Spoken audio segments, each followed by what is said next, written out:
I'm honored to address the United Nations General Assembly once again. I congratulate His Excellency Mr. Volkan Bozkır on his election as the President of the 75th session of the General Assembly. We also appreciate the skillful leadership of the outgoing President, His Excellency Tijani Mohammad Bande, especially during the COVID-19 crisis. We commend the leadership of the Secretary General in these extremely turbulent times. Mr. President, since my government assumed office, our consistent effort has been to fundamentally transform Pakistan. We envisage Naya Pakistan to be modeled on the principles of the state of Medina, established by a holy prophet, Muhammad sallallahu alaihi wasallam. A just and humane society where all government policies are directed at lifting our citizens out of poverty and creating a just and equitable dispensation. To achieve this goal, we need to have peace and stability. Thus, our foreign policy aims to have peace with our neighbors and settle disputes through dialogue. Mr. President, the 75th anniversary of the United Nations is an extremely important milestone, as this is the only body in the world that can help us achieve our goals of peace and stability in our neighborhood. This is also time for us to reflect whether, as the United Nations, we have been able to realize the promise we collectively made to our peoples. Today, the foundations of the world order, non-use of or threat of unilateral force, self-determination of peoples, the sovereign equality and territorial integrity of states, non-interference in their internal affairs, international cooperation. All these ideals are being systematically eroded. International agreements are being flouted and set aside. Renewed great power rivalries are leading to a new arms race. Conflicts are proliferating and intensifying. Military occupation, illegal annexations are suppressing the rights of human beings to self-determination. According to the respected professor Noam Chomsky, mankind is at even a greater risk than it was before the First and Second World Wars in the last century. And this is because of the threat, increased threat of nuclear war, climate change, and sadly the rise of authoritarian regimes. We must come together to prevent such a catastrophe.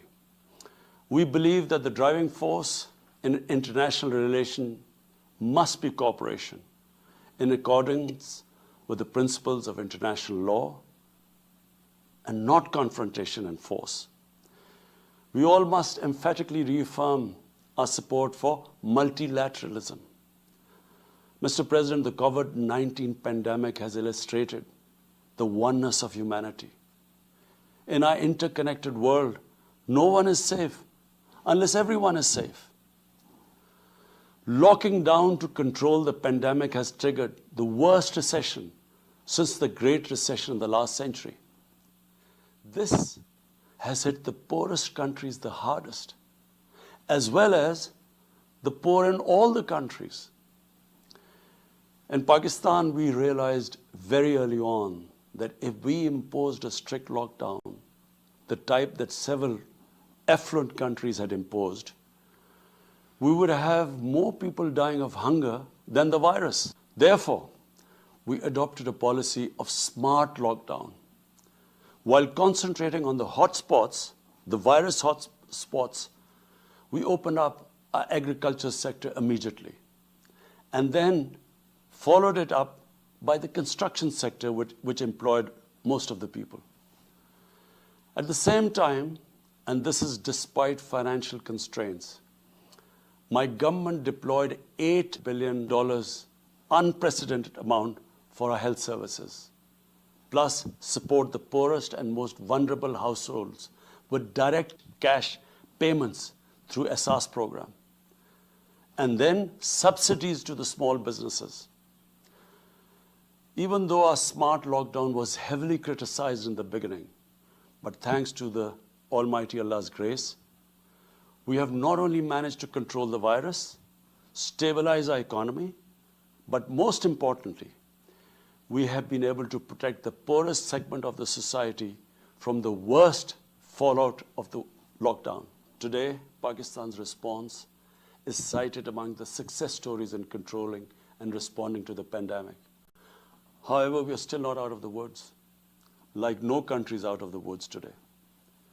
But Mr. President, it was obvious from the outset that developing countries would need fiscal space to respond to and recover from the COVID crisis. Debt relief is one of the best ways to create that fiscal space for developing countries. Therefore, in early April, I called for a global initiative on debt relief. We appreciate the G20's official debt suspension initiative and the emergency and rapid financing offered by the IMF, World Bank, Asian Development Bank, and UN agencies. This, however, is not going to be enough. The IMF has estimated that developing countries will need over $2.5 trillion to respond and recover from the crisis. The official debt suspension will need to be extended and expanded. Additional debt relief measures will also be needed. Development banks should ensure adequate financial inflows. Rich countries have generated over $10 trillion to finance their own response and recovery. They should support the creation of at least $500 billion in new special drawing rights for the developing world. Mr. President, in my address to the General Assembly last year, I had highlighted the tremendous damage that illicit financial flows from developing countries to rich countries and to offshore tax havens cause. This leads to the impoverishment of the developing nations. Money that could be used towards human development is siphoned off by corrupt elites. The loss of foreign exchange causes currency depreciation. That in turn leads to inflation and poverty. The quest for getting back these stolen resources is nearly impossible, given the cumbersome procedures. Moreover, the powerful money launderers have access to the best lawyers. And sadly, because they are the beneficiaries, there is a lack of political will in the rich countries to curb this criminal activity.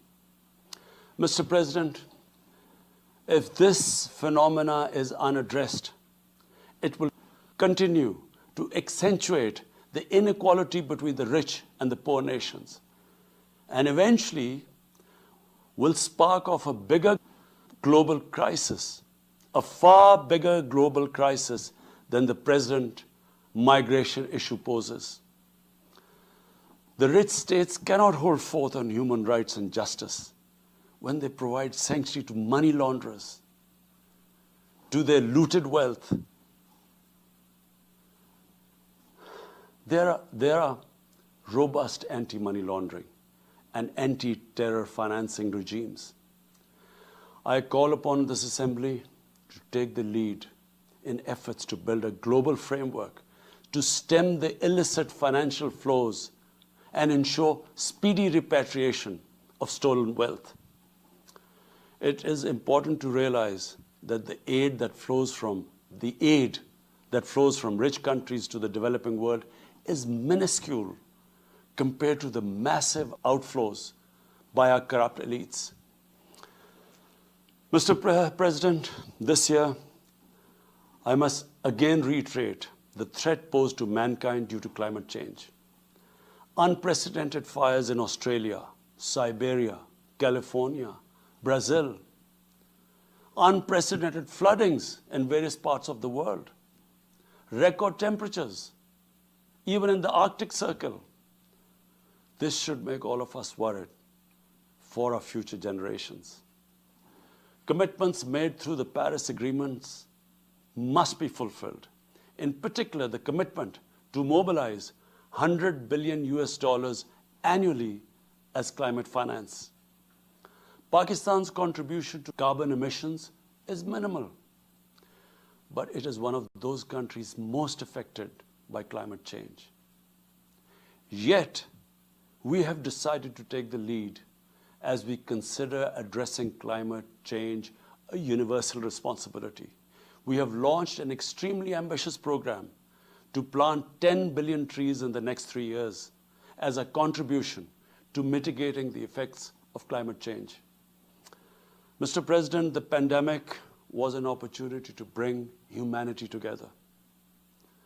Unfortunately, it has instead fanned nationalism, increased global tensions, and given rise to racial and religious hatred and violence against vulnerable minorities in several places. These trends have also accentuated Islamophobia. Muslims continue to be targeted with impunity in many countries. Our shrines are being destroyed. Our Prophet Muhammad sallallahu alaihi wasallam insulted. The Holy Quran burnt. And all this in the name of freedom of speech. Incidents in Europe, including republication of blasphemous sketches by Charlie Hebdo, are recent examples. We stress that willful provocations and incitement to hate and violence must be universally outlawed. This assembly should declare an international day to combat Islamophobia and build a coalition to fight the scourge that splits humanity. Mr. President, the one country in the world today where I'm sad to say the state sponsors Islamophobia, and that is India. The reason behind this is the RSS ideology that unfortunately rules India today. This extremist ideology was founded in the 1920s. The RSS founding fathers were inspired by the Nazis, and they adopted their concepts of racial purity and supremacy. While the Nazis' hate was directed at the Jews, the RSS directs it towards the Muslims and to a lesser extent, the Christians. They believe that India is exclusively for Hindus and others are not equal citizens. The secularism of Gandhi and Nehru has been replaced by the dream of creating a Hindu Rashtra by subjugating, even cleansing India's 200 million Muslims and other minorities. In 1992, the RS destroyed the Babri Masjid. In 2002, some 2,000 Muslims were slaughtered in Gujarat, and this was under the watch of Chief Minister Modi. In 2007, over 50 Muslims were burnt alive by RSS arsonists aboard the Samjhota Express train. In Assam, around 2 million Muslims face the prospects of being arbitrarily stripped of their nationality through the adoption of discriminatory laws. There are reports of large concentration camps being filled by Muslim Indian citizens. Muslims were falsely blamed, vilified, and victimized for spreading the coronavirus. They were denied medical attention on many occasions. Their businesses were boycotted. Cow vigilantes attack and kill Muslims with impunity. Last February, Muslims faced targeted killings with police complicity in New Delhi. Mass registrations in the past have often been a precursor to genocide. For example, the Nuremberg laws in Germany in 1935, and then in 1982 in Myanmar. The Hindutva ideology is set to marginalize almost 300 million human beings, Muslims, Christians, and Sikhs. This is unprecedented in history. And this does not augur well for the future of India. As we all know, that marginalization of human beings leads to their radicalization. Mr. President, for over 72 years, India has illegally occupied Jammu and Kashmir against the wishes of the Kashmiri people and in blatant violation of the resolutions of the Security Council and indeed its own commitments to the people of Kashmir. On 5th August last year, India illegally and unilaterally sought to change the status of the occupied territories and deployed additional troops, bringing the total number to 900,000, to impose a military siege on 8 million Kashmiris. All Kashmiri political leaders were incarcerated. About 13,000 Kashmiri youth were abducted and thousands tortured. A complete curfew was imposed, accompanied by a total communications blackout. Indian occupation forces have used brute force, including pellet guns against peaceful protesters, imposed collective punishments, including the destruction of entire neighborhoods, and extrajudicially murdered hundreds of innocent young Kashmiris in fake encounters, refusing even to hand over their bodies for burial.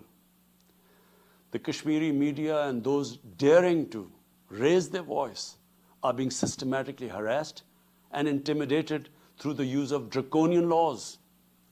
All of this is well documented in the reports of the United Nations High Commissioner for Human Rights, communications from the Special Rapporteurs of Human Rights Council, statements from human rights and civil society organizations.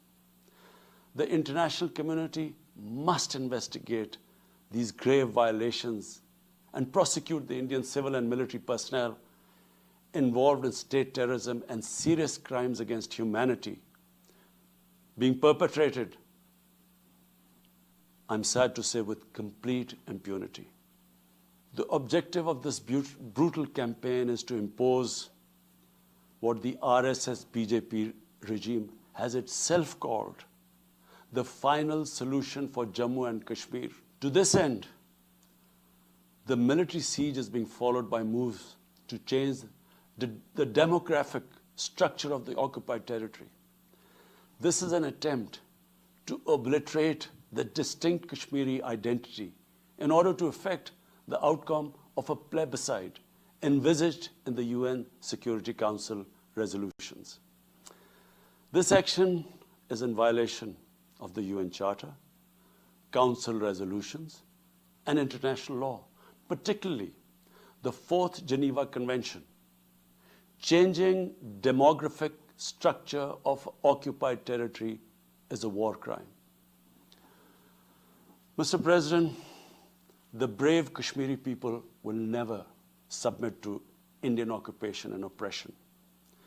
Their struggle is indigenous. They are fighting for a just cause, and generation after generation have laid down their lives to rid themselves of Indian occupation. The government and people of Pakistan are committed to standing by and supporting the Kashmiri brothers and sisters in the legitimate struggle for self-determination.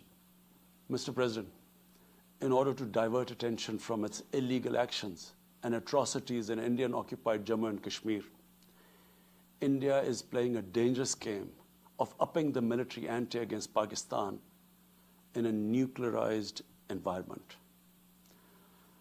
Despite constant Indian provocations and ceasefire violations along the line of control and the working boundary, targeting innocent civilians, Pakistan has exercised maximum restraint. We have consistently sensitized the world community about a false flag operation and another ill-conceived misadventure by India. My parents, Mr. President, were born in the colonial India, and I was the first generation that grew up in an independent Pakistan.